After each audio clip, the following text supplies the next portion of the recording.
요한복음 19장 30절 다 이루었다는 말씀이 얼마나 풍성한지 지금 몇 주간 말씀을 나누고 있습니다. 또 앞으로 더 나누어야 될 말씀이 이 십자가 완성, 부활의 구속의 은혜에 너무너무 많이 담겨 있습니다. 아까 살짝 말씀을 드렸는데 우리 성도님들 이만희 신천지에 안상홍, 이제 또 안상홍 아니고 그 마누라 장길자를 어머니 하나님이라 그럽니다. 그죠? 하나님의 교회입니다. 저기 세천에 가면 하나님의 교회 건물이 제법 큽니다. 그 옆에 무슨 동산교회인가? 뭐 하여튼 그 예배당이 있는데 그거보다 훨씬 더 커요. 거기 제가 그쪽 지역으로 자주 가는데 사람들이 들락날락하고요. 속지 마시기를 주님의 이름으로 권면합니다. 정명석이 완전 뽀록 다 났잖아요. 그거 보셨어요? 나는 신이다. 뭐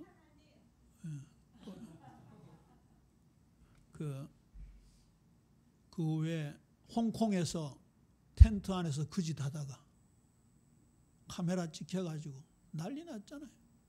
그런데 아직도 정명석이를 하나님이라고 예수님이라고 믿는 무리들이 있습니다. 참 희한하지.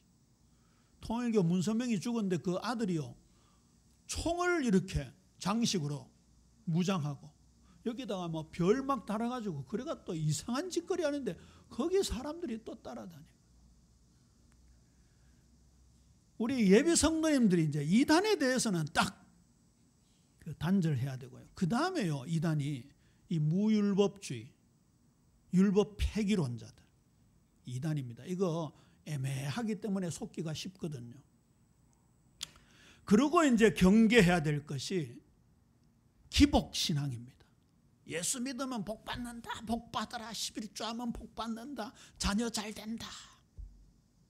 이걸 이단이다 이렇게 못을 받기가 그렇지만 솔직히 그런 종류의 말씀을 전하는 목사님들이 있습니까? 없습니까?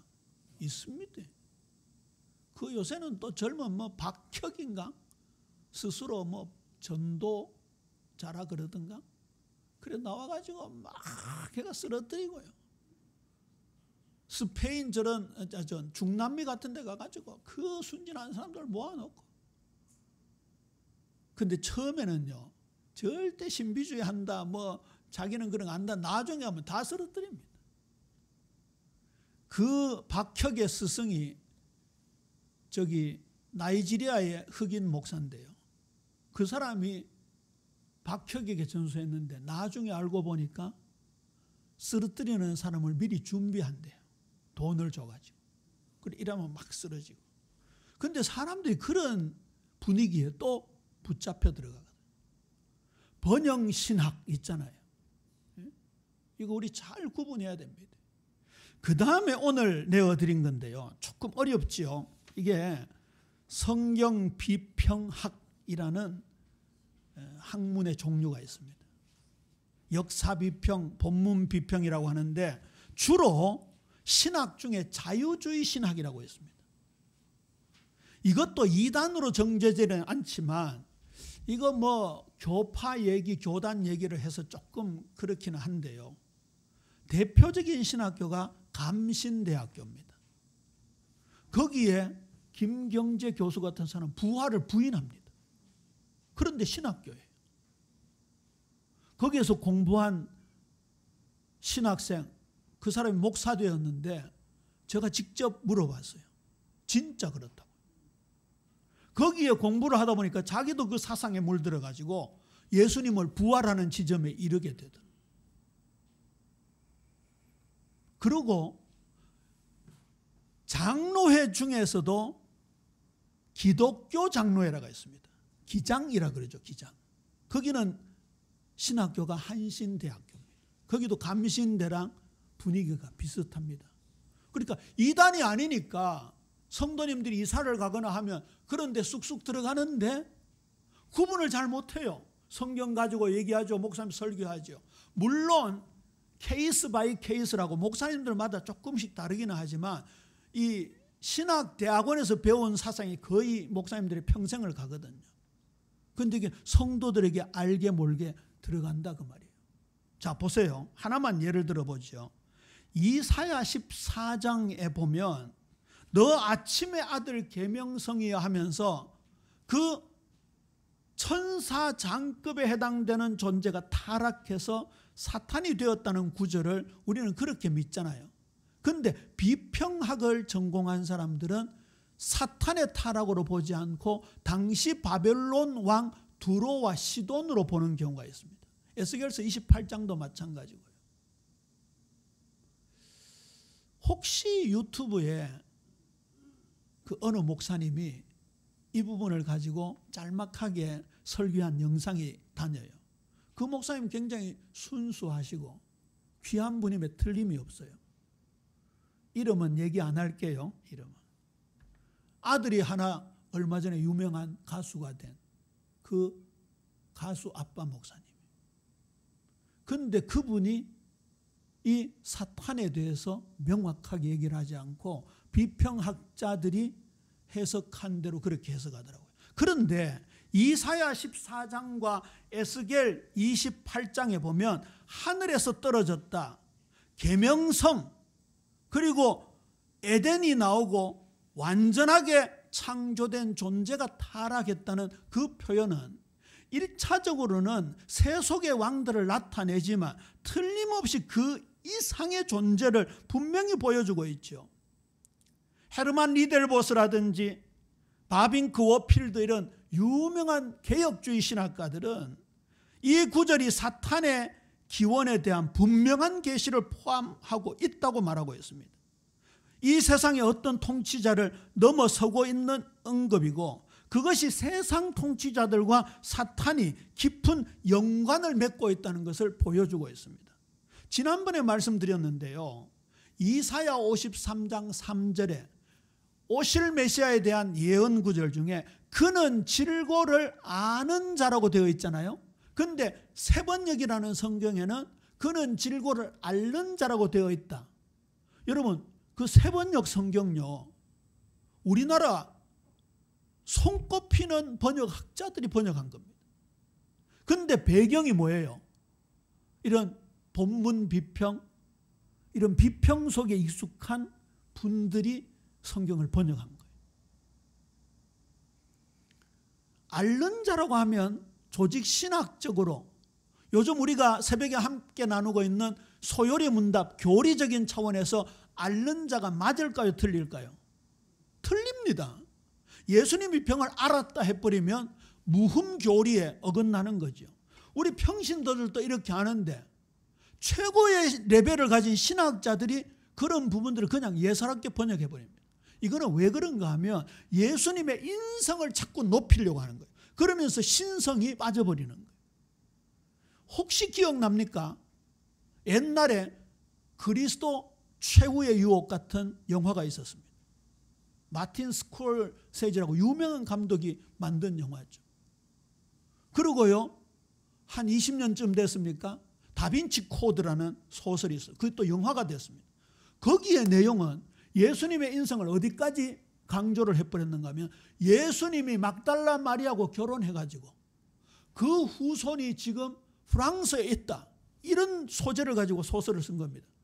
근데 소설이 기가 막히게 잘 쓰여졌어요. 그 톰 행크스라고 유명한 헐리우드 배우가 그 영화의 주인공이 되어가지고 만들고 영화도 잘 만들죠. 소설도 잘 만들죠. 이러니까 사람들이 거기에 필터링 없이 다가가다가 어떻게 되는 겁니까? 맞네 라고 들어가 버리는 거예요. 제가 오늘 좀 어렵지만 이 비평학자들이 성경을 해석한 것과 개혁주의적인 입장에서 언약신학적인 입장에서 해석한 것을 도표로 만들었습니다. 요즘 우리 교회에 도표가 많이 나오죠. 이거요 단단히 공부해 두셔야 됩니다. 목사님 우리 평신도들이 그렇게 많이 알 필요가 있습니까? 전혀 그렇지 않습니다. 너는 배우고 확신한 일에 거하라 하셨습니다. 하나님의 말씀을요 이렇게 딱 바탕을 가지고 있어야 돼요. 이단들이 도전해오죠. 율법 폐기론이 도전해오죠. 비슷한 이단들이 도전해오죠. 정통교회 안에서 자유주의 신학이 도전해온다고요. 자, 보세요. 창세기 3장 15절 너무나 잘 알잖아요. 오전에도 인용을 했습니다만 여자의 후손이 뱀의 머리를 상하게 할 것이요. 이건 틀림없이 메시아께서 사탄의 머리를 권세를 깨트릴 것이라는 예언이고, 우리는 흔히 그것을 원복음, 원시복음이라고 하잖아요. 그런데 비평학자들은 뭐라고 해석하는지 아세요? 신화적 요소다. 여성과 뱀 사이의 고대적 적대감을 표현한 것이다. 그 다음에요, 좀 넘어가서요, 놋뱀 보세요. 민수기 21장에 등장하는 놋뱀. 이 놋뱀을 비평학자들은 어떻게 해석하는가 하면 고대 사회의 주술적 치유의 관습을 따른 것이다. 성경은 그냥 앞뒤 없이 불뱀에게 물린 자들을 낫게 하려면 하나님이 직접 명령하셨잖아요. 놋으로 뱀 만들어서 장대 높이 달아가지고 그걸 보게 하라. 그러면 믿고 바라보면 낫는 거잖아요. 근데 왜 놋으로 뱀을 만들었을까? 여기에 천착한 나머지 애굽에 가면 뱀이 신입니다. 여러분 혹시 그 애굽에서 출토된 파라오의 무덤에 나온 미라, 그 관뚜껑 같은 거 보셨습니까? 파라오가 쓴 왕관에 보면 주로 뭐가 달려 있습니까? 코브라, 뱀이 달려 있습니다.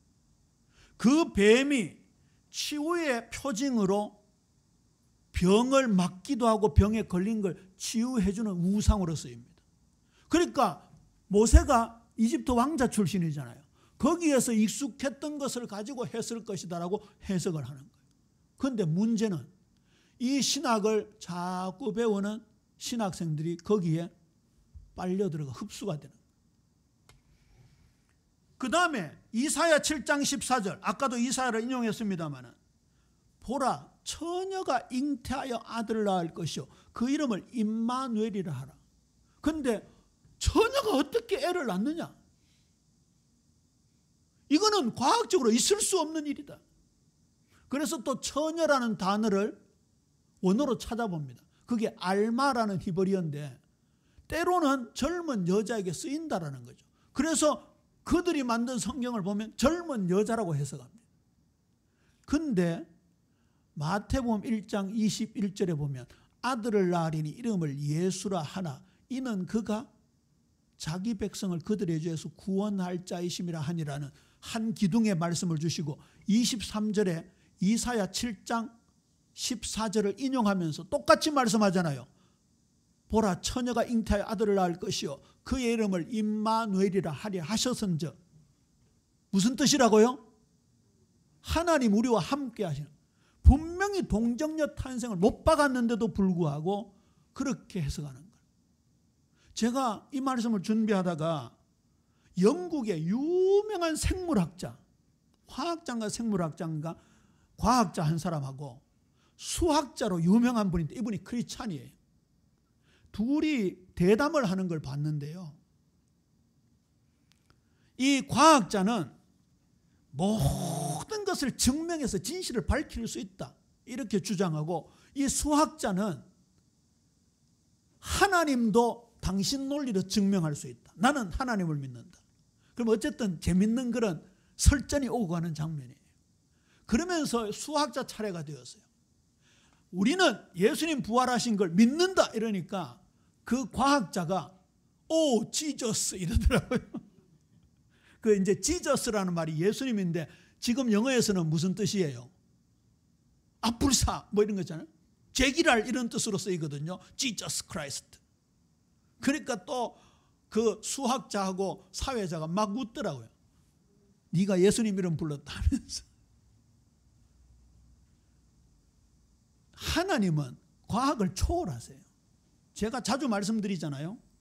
이 볼펜을 떨어뜨리면 땅에 떨어집니다. 무슨 법칙? 만유인력의 법칙. 무슨 힘에 의해서? 지구의 중력에 의해서. 그런데 예수님이 재림하시면서 이 지구는 사라집니까? 안 사라집니까? 지구가 사라지는 정도가 아니라 우주 자체가 사라져버려요. 그러면 질량 보존의 법칙은 없어지는 거예요. 관성의 법칙, 만유인력의 법칙은 없어져 버리는 거예요. 보세요. 예수님께서 물을 포도주로 만드셨습니다. 이번에 우리 킹 오브 킹스 영화를 봤습니다마는 그 바구니에서 계속 뭐가 나왔습니까? 물고기와 보리떡이 계속 나왔습니다. 질량 보존의 법칙이라는 게 있습니다. 지금 그거 설명하면 또 길고. 그런데 그 오병이어의 기적은 질량 보존의 법칙을 넘어서는 겁니다. 중력의 법칙을 무시하고 예수님은 무리를 걸으셨습니다. 갈릴리 가나 혼인잔치에서는 창조의 능력을 발휘하셨습니다. 이게 믿어져서 여기 앉아있다는 게 복 중의 복입니다. 복 중의 복. 이사야 7장 14절을 당시 히스기야 왕의 출생을 예고한 것으로 해석합니다. 아니죠. 요한복음 1장 1절이 얼마나 중요합니까? 태초에 말씀이 계시니라. 헬라어로 그리스어로 태초에 로고스가 계시니라. 이 말씀은 하나님과 함께 계셨으니 이 말씀은 하나님이시니라. 역시 예수의 신성을 강조하는 겁니다. 그런데 그 사람들은요, 헬라 철학, 그리스 철학과 유대 철학의 절충적인 신개념으로 해석을 합니다. 이 뒤의 내용들은 여러분 읽어보시기를 바랍니다. 개혁주의는요, 성경 전체를 구속사의 관점으로 보는 겁니다. 언약의 관점으로 보는 겁니다. 창세기부터 요한계시록까지 하나의 일관성으로 보는 거예요. 점진적 계시의 통일성을 가지고 있다고 보는 거예요. 여러분들이 이런 베이스에서 이 예비교회 강단이 말씀을 전하고 있다는 걸 감사하시기를 주님의 이름으로 축원합니다. 그러니까 이걸 단단히 가지셔야 돼요. 단단히. 자, 그러면 왜 이 말씀을 전제하느냐? 자꾸만 구약 율법을 폐기하려고 달려듭니다. 그 의미가 분명히 있음에도 불구하고, 그래서 제가 지지난주에 그 도표를 나누어 드린 거예요.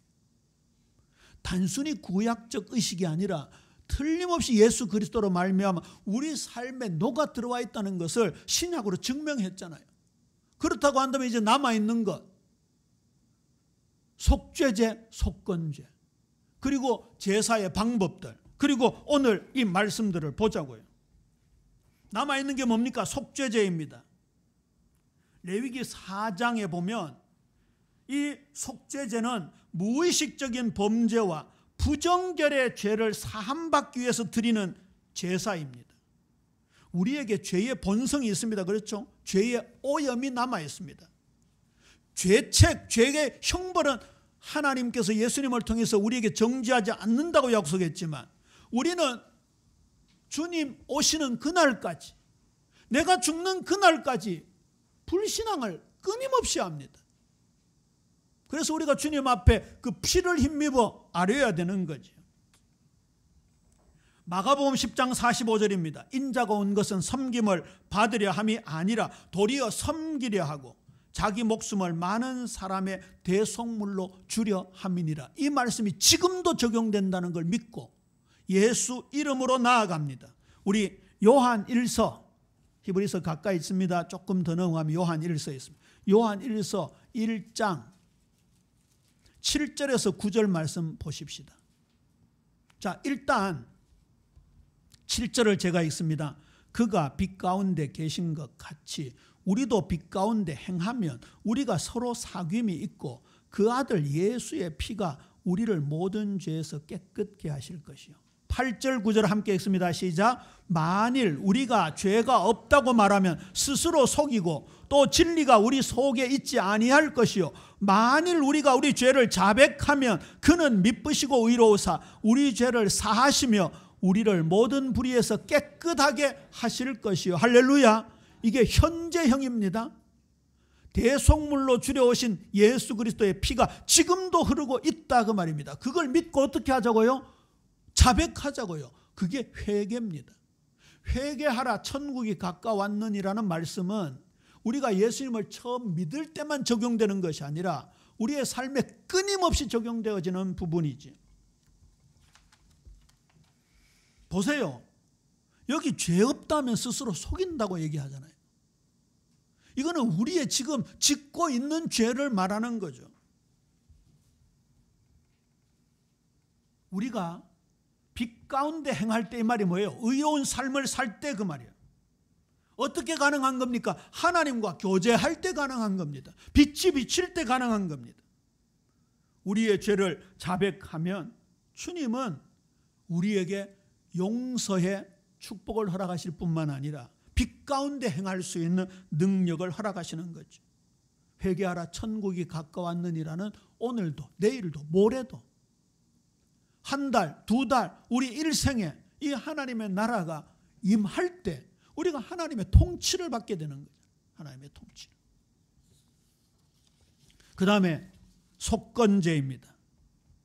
속건제는 지난 주일 이 제사의 종류를 말씀드리면서 한번 언급을 해드렸죠.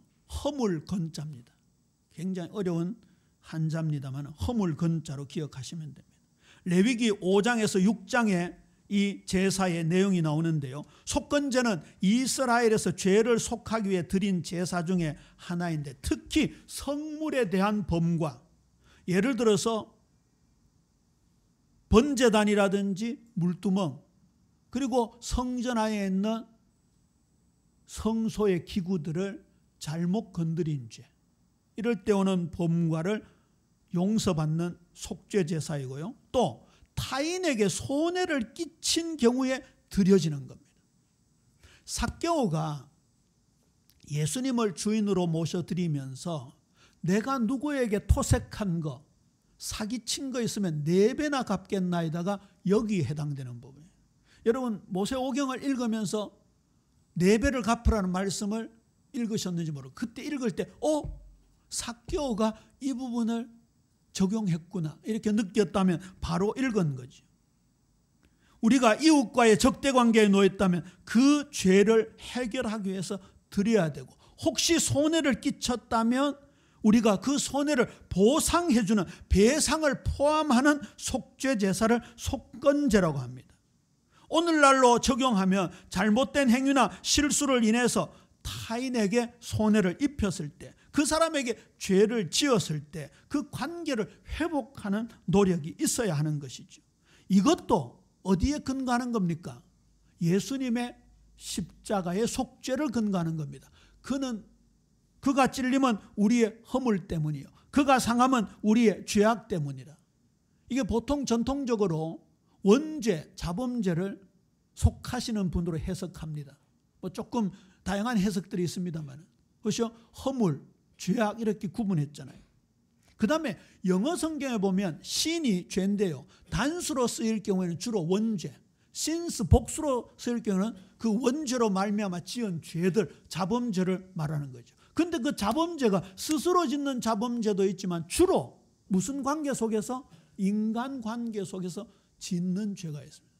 그때는 틀림없이 배상을 전제로 한 하나님 앞에 용서가 필요합니다.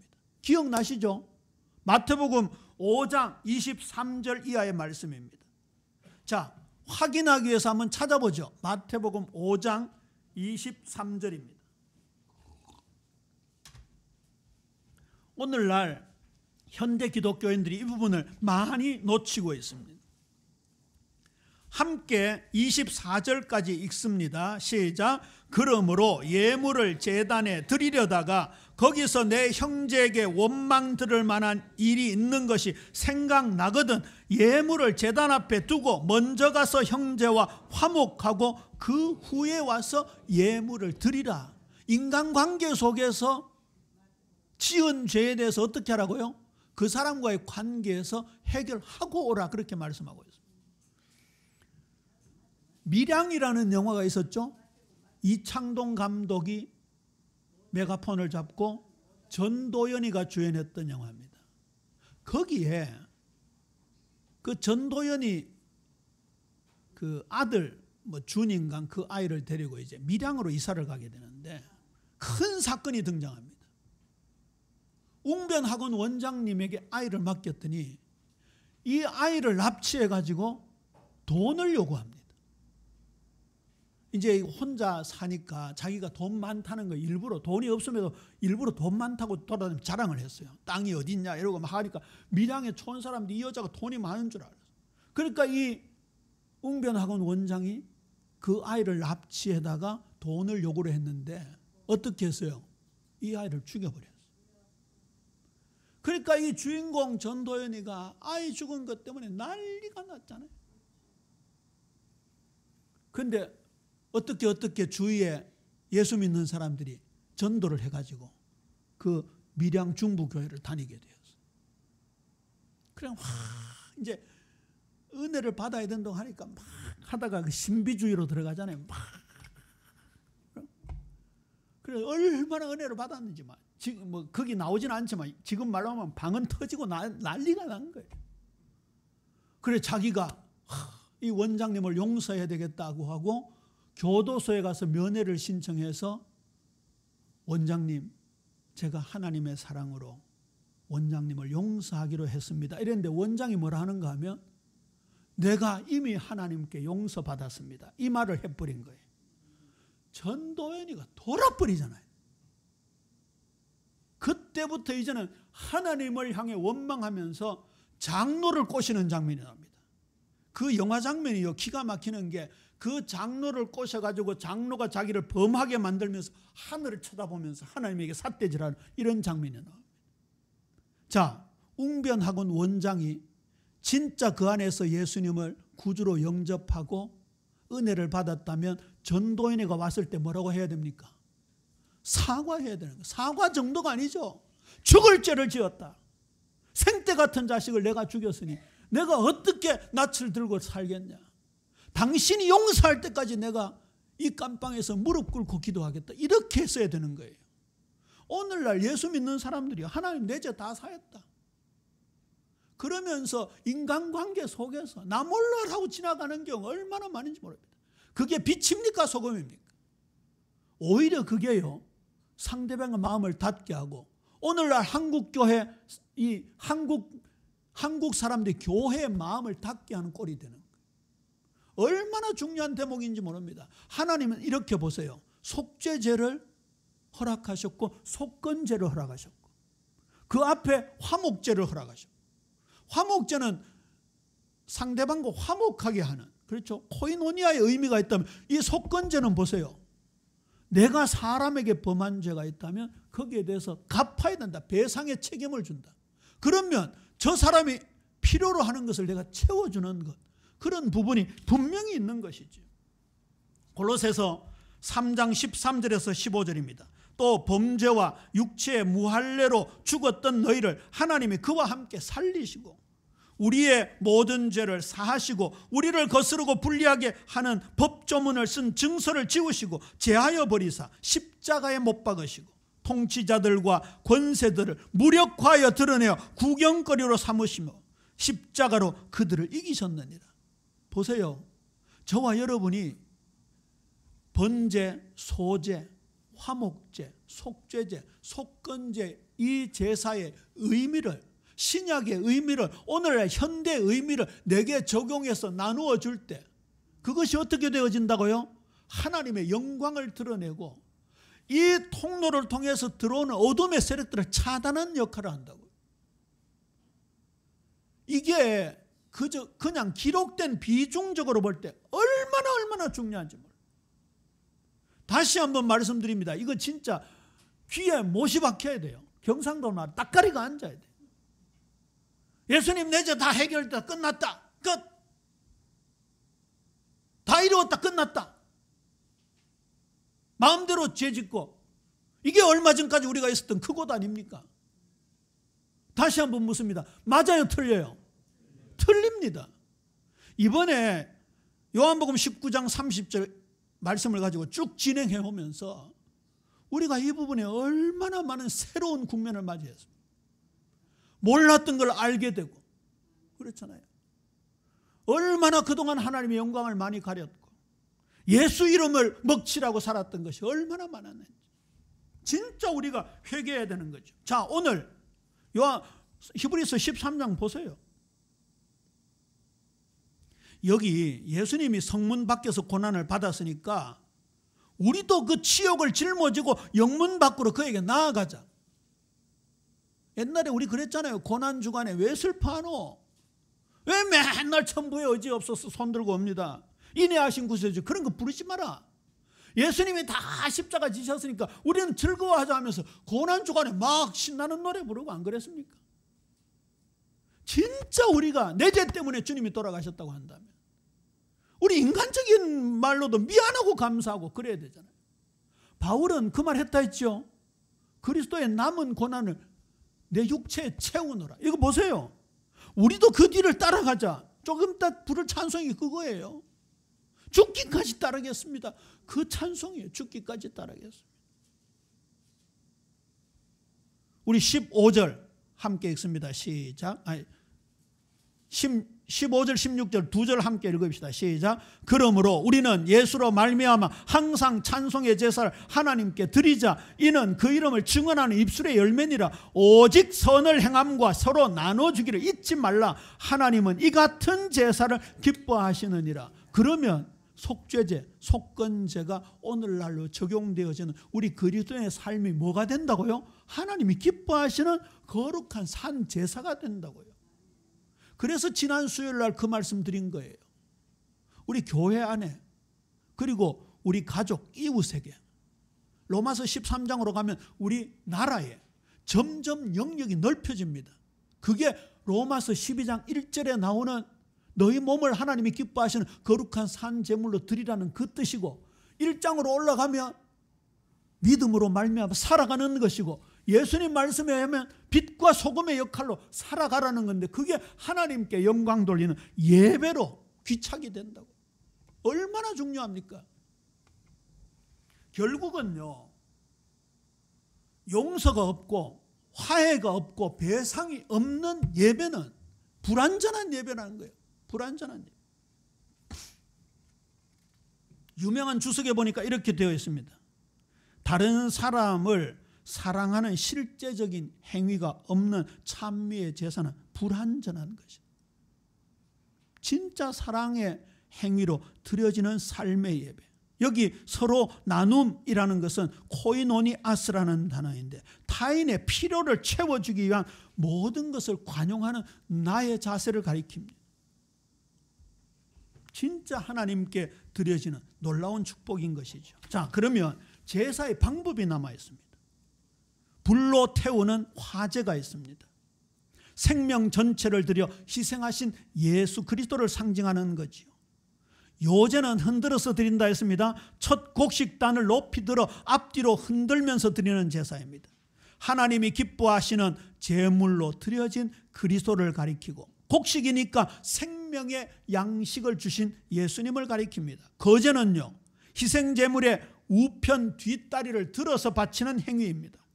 특히 11조나 전리품을 드릴 때 바치는 제사의 형태입니다. 이거는 성도들의 헌신을 가리키죠. 그 다음에요, 전제라는 게 있습니다. 전제는 포도주를 다른 제물과 함께 드릴 때 부어 드리는 제사라고 전제라고 합니다. 빌립보 2장 17절 18절에 만일 너희 믿음의 제물과 섬김 위에 내가 나를 전제로 드릴지라도 나는 기뻐하고 너희 무리와 함께 기뻐하리니 이와 같이 너희도 기뻐하고 나와 함께 기뻐하라. 자, 포도주를 부어서 드리는 제사라고 하면 무엇이 나오지요? 나의 희생이 나오죠. 그렇죠? 디모데후서 4장 5절에서 8절에 보면 복음을 거부하는 사람들, 헛된 신화를 쫓는 사람들과 정반대의 길을 걸어가려고 하면서 그러나 너는 모든 일에 신중하며 수를 삼가며라는 뜻을 가지고 있습니다. 고난을 받으며 전도자의 일을 하며 복음화된 사람의 일을 하며 내 직무를 다하라. 전제와 같이 내가 벌써 부어지고 나의 떠날 시각이 가까웠도다. 나는 선한 싸움을 싸우고 나의 달려갈 길을 마치고 믿음을 지켰으니 이제 후로는 나에게 의의 면류관이 예비되었다. 이때 바울은 자기 일생 전체를 두고 전제와 같이 부어짐이 되었다. 희생의 삶을 살았다. 내게 세속적이고 육신적인 것 점점 거두어내는 복음화의 삶을 살았다. 그걸 전제라고 비유하고 있습니다. 우리 사랑하는 성도님들의 삶에 어떤 희생이 따르더라도 하나님께 영광이 되어지고 이웃의 사랑이 전달되어지고 아까 속건제 의미처럼 그 사람이 필요로 하는 것을 채워줄 수 있는 빛과 소금의 역할을 감당하는 우리 성도님들 되시기를 주님의 이름으로 축원합니다. 예수님이 다 이루셨습니다. 그러므로 이제 우리는 그 이루신 은혜에 합당한 삶, 거룩하고 감사로 가득 찬 삶으로 응답해야 할 것입니다. 십자가의 은혜를 값싼 은혜로 만들지 말고 날마다 묵은 누룩을 버리고 새 덩어리로 살아가면서 하나님께 영광이 되고 우리 사람들에게 피로가 채워지고 또 우리 자신에게는 하나님 나라의 기쁨이 채워지는 축복된 삶이 이어지기를 주님의 이름으로 축원합니다.